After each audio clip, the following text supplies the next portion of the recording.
Fishing is more to me than just a sport. It's completely therapeutic.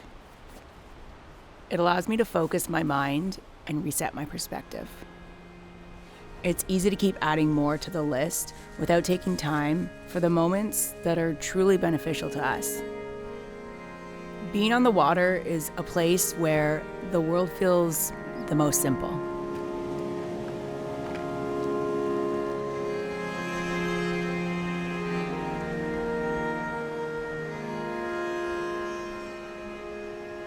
This feeling is all I've known since before I can remember. When I think about growing up, I think about fishing. You know, that's something a lot of you should do out there, is get those children out fishing. I got a couple of special ones with me today. I got my little nephew, Sam, and also my niece, Mariko. And I got my brother, Wayne. There are two things that have remained consistent since I was in diapers: fishing and being on camera.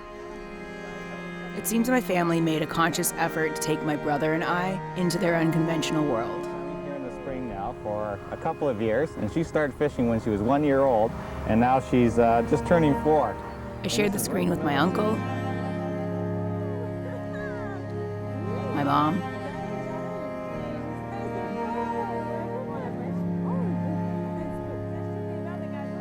and my dad. A year ago, Mariko and I were here, my daughter, for the Haida Gwaii, and we're back for the Rick Hansen Fishing Challenge. It's phenomenal. I absolutely love it, and I'm totally pumped for this week. Remember the show? Looking back, it seems obvious, but at the time, I had no idea I'd be following in my family's footsteps. All these formative experiences led me to a path of the two things that I knew the most from the start: fishing and being on camera. In 2008, I launched my own fishing show called Hookin' Up. In those years, I explored cultures, communities, and met people that let me into their lives. I was very fortunate to have learned so many of their stories. This was a journey that reignited my own passion for the world that I was brought into.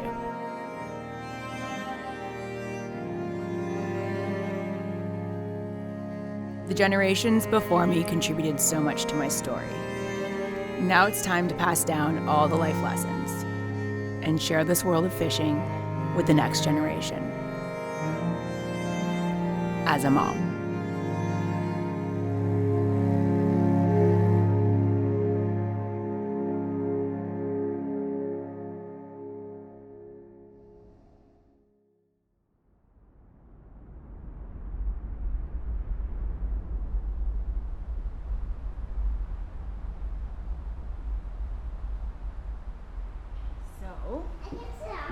Yes, you can.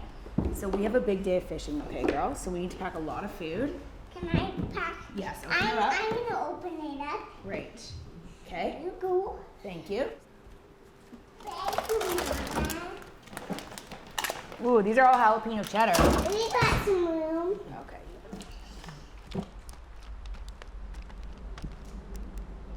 We are at home in the mountains of Chilliwack. Today's plan is to do one of our favorite things, which is to go fishing with Dad. This is only Tiger's second or third time fishing since he's such a little guy. So we're just getting him ready.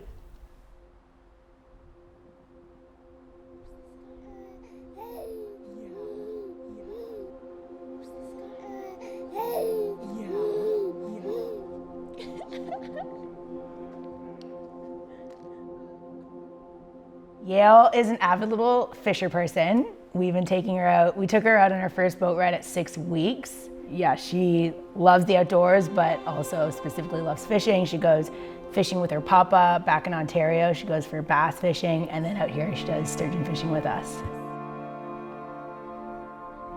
Sturgeon fishing is how I met Kevin. We'd heard of each other for quite a few years from within the fishing community.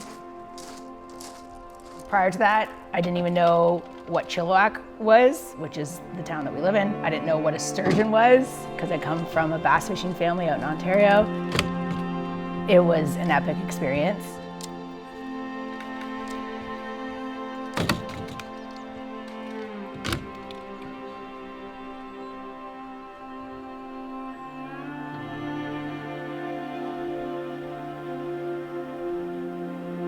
As a mom, you live a very fragmented life. So I find myself packing a little bit for a trip and then having to change an explosive diaper and then packing a little bit more and then having to give Yale a snack. No. Little guy pooed. Ugh. So I'm just basically used to organized chaos at all times. It definitely takes way longer to pack or to get ready for anything really than it used to. Okay, girl, you ready to go?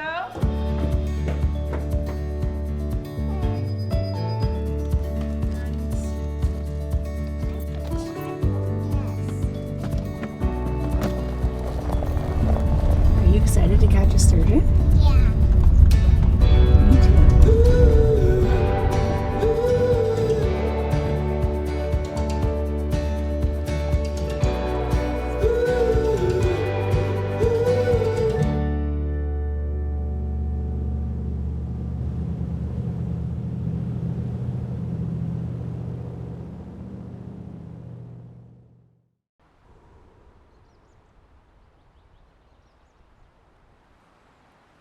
We're on the Fraser River, just north of Chilliwack. As you go up through the river here, it starts to become the canyon section. As you can see around here, we've got some beautiful scenery. Less boat traffic up here. That's the attraction for us, for guests worldwide. And we've been doing trips out of here for 15 years, and this is home for me.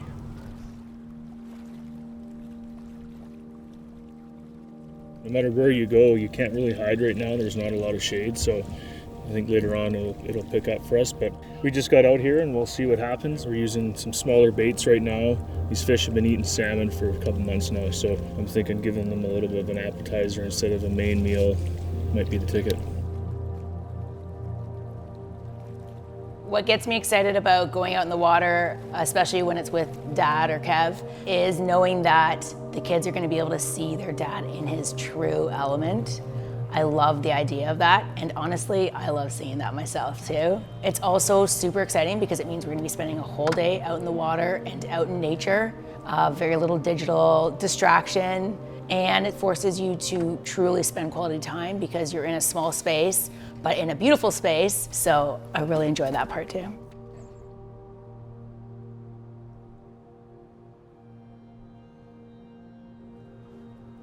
Keeping the kids' moods happy varies from day to day. Today, so far, don't want to jinx it, but it's going particularly well because Tiger's having an epic nap. Yale's being pretty good too. If we get a big fish on, it does get a little hairy. If it's a smaller fish, then we're going to really let her participate. And in fact, she's known to reel in a fish by herself lately, so.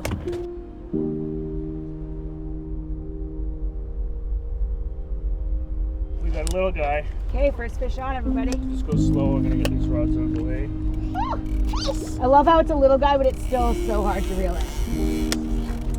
Oh my gosh, this is a little guy. I don't know how mentally prepared I am for. Hold it right there. Hold it right there. Keep Okay, so we got our first fish on, which is always a super exciting thing because it gets the blood boiling, you know?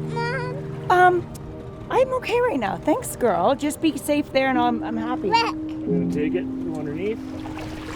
Good job. Okay, so now we're gonna put some water in the cradle. Okay, Paul, as you know, with the little guys, we create like a little bit of a pool in here so that the water is always flowing. On the bigger guys, the water will be inside and we let it come through the front of the cradle. So this, we just create a little pool and then we're gonna scan it, see if these got a tag. If not, we'll put one in. So that's a virgin fish. So now we're gonna put a tag inside it. We're gonna grab a needle and we're gonna grab one of the microchips right there. And so we're gonna put that on the left side of the fish, just behind his head. It's awesome to see, right? It shows the health of the fishery, they're spawning, and it's great to see these little guys. It's really been a passion of mine in the last few years of really getting as many as we can of these little guys to close the gap on our knowledge and knowing what the future is holding. We'll keep it nice and tight. He is 79 centimeters. Okay, can you remember that, girl? And then we do a girth behind the pectoral fins, right, Paul? 79 and 27. 79, 27. There you go. Look what we got. Isn't that cool? So this was a virgin sturgeon that we tagged. He's 79 centimeters, which means he's probably between about 7 and closer to 8. And those are the ones we're trying to find and protect, these little guys. Okay, so see you later, sturgeon. There you go, letting them go. Gone. Good job, Dickie, dude. Woohoo!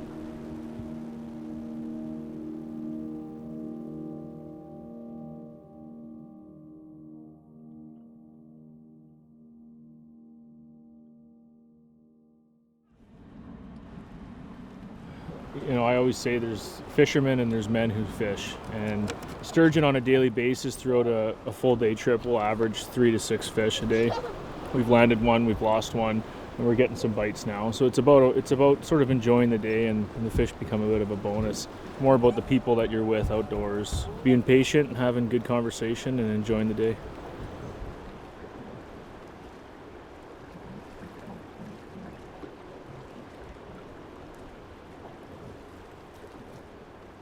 Every big fish has its story. Who's on the boat? What's the story behind it? I was driving up to Yale, and I know that day at some point Mariko's going to get the word on whether we're having a boy or girl. And so she sent me this little video she had put together, a little story. And I get this, and it says that we're going to have a girl. 10 minutes later, I park on one of my favorite spots. Rods go out, and the first bite, it was within minutes, was a 10'8" sturgeon. And so lengthwise, that is our longest fish still to this day. Obviously we believe we've lost some bigger fish and some special fish. It just happens. But to this day, that was the biggest, 10'8", and that was in Yale. And that's the story of how we named our first daughter, Yale.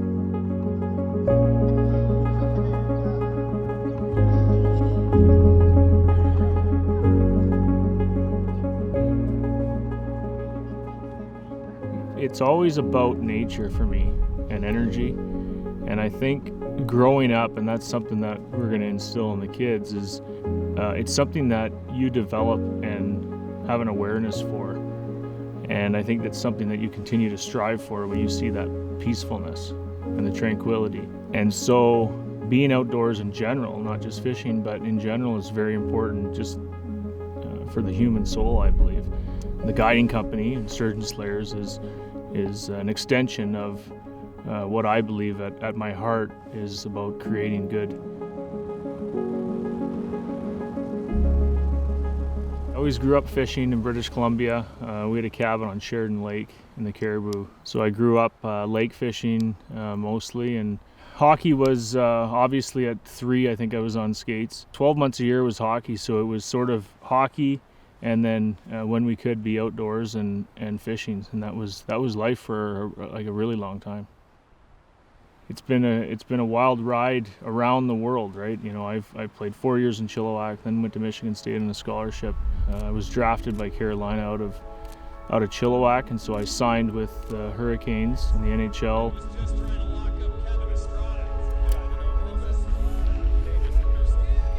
So I've traveled around, I've done the North America thing. I decided I wanted to try 1 year after my contract with Carolina to Europe. Had a really good year, was captain of my team, led my team in points, and everything was going good. And then that summer, at our cabin at Sheridan Lake, I survived a plane crash.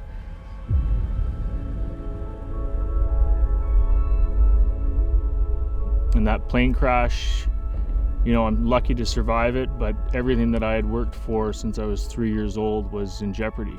And the injuries were too much. After taking some time off, it's tough to get back. I had 4 more surgeries. It ended up at 33, calling it. Fishing was a part of the rehab, but also a part of the next chapter, because I didn't know if I was going to be able to come back to play hockey. And as I was doing rehab and going through surgeries, I also had to start harder and push more to build Sturgeon Slayers at the time. So fishing definitely was a part of getting me through those years, through the pain. And then in 2014, when I was done hockey, it was full on with the guiding company.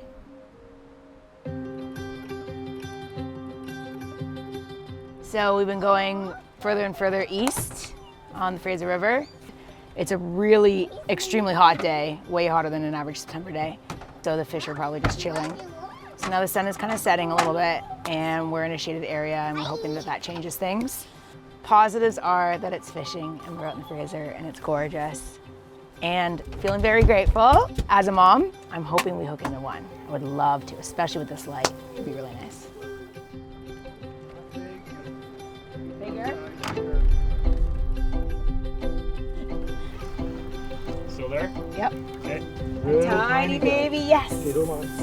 Okay, stand there for a second. Okay. Ooh, this is a special one. This guy's tiny. Yes. Look at the size of him, Paul. Can I touch him? Yeah. Watch out, girl. Let me do this. This is gonna be so cool. Good job on rolling up your sleeves. Very smart, girl. Okay, so we're gonna scan this little guy. It's a virgin. Paul, remember Dad's been working hard to find these little guys, and we're using smaller hooks to find them, to try and catch them, because Dad tries to get big fish on our trips, right? So now we're trying to get all the little guys, which is really important for the health of the fishery, so we understand a little bit more. But that's your second virgin juvenile today. Ooh, that's a good sign. Now we can track him. We know where he's going and how big he gets. Gonna get bigger and bigger. That's right, girl. Okay, so I'm gonna take him out so you can see him. Okay? Look at him. It's pretty cool, hey? Get a picture of that. Whoa. Right? Pretty awesome, hey?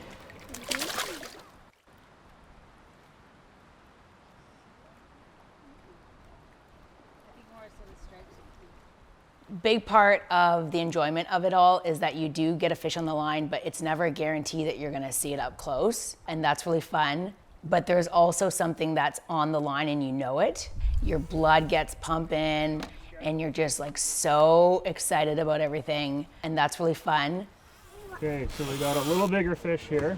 I'm gonna watch here. Paul, you wanna come help me? Yeah. Okay, come on over.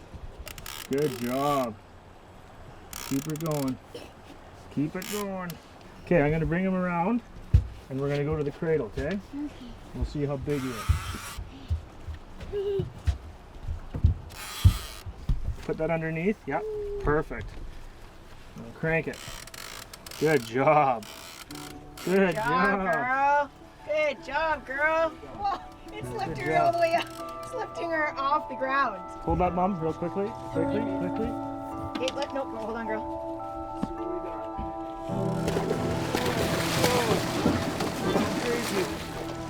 Going crazy. Ah, it's strong. Whatever it is.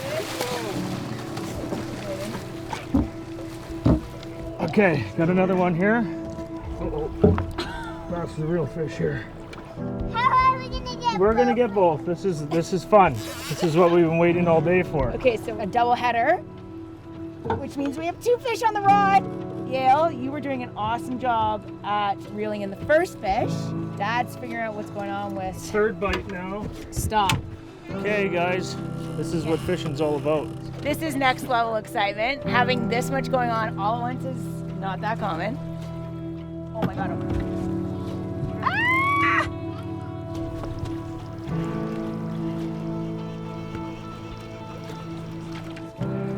We're watering the cradle. We had a triple header. We've got 2 now, and so we're gonna have 2 in the cradle, and we'll check out what's going on with them. Check them for tags. Oh, wow. Look at this one, girl. Okay, Mom, hold that.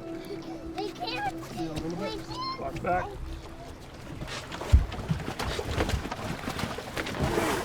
Whoa. What do you think? We're gonna check each fish for any scarring, any deformities, and then we write that down. So that guy's tagged.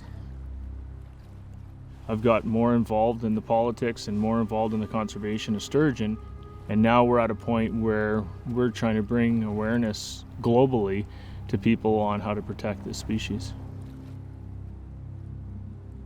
So we've never seen so many big fish. Right now is the time for spawning. We've got a lot of adult sturgeon. It's very healthy, but we have a problem between 60 and 100 centimeters.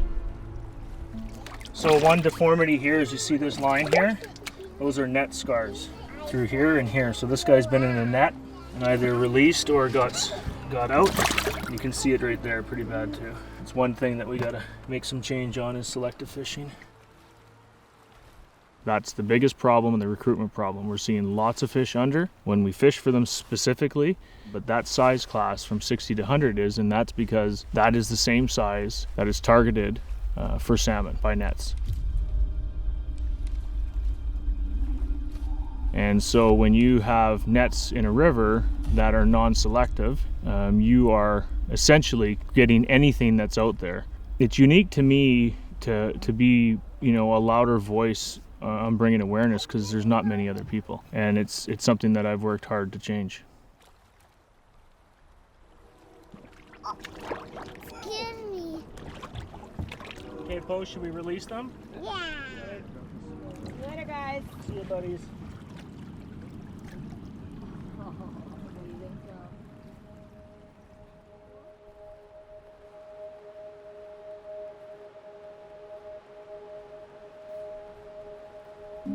I actually don't think I've ever had one stressful day on the water, to be completely honest. It's just always exciting. And with the addition of the kids, it's just your brain has to go multiple different ways. But as a mom, that's like every single day anyways. But it was a lot of fun. There was 2 medium-sized fish, which is really fun because it's like big and gets you excited and gets your blood boiling, but it's still manageable. I have been promising Yale for a few days now. Marshmallows. S'mores. So we're gonna do some s'mores. Doing it right now. Yes, we are, girl.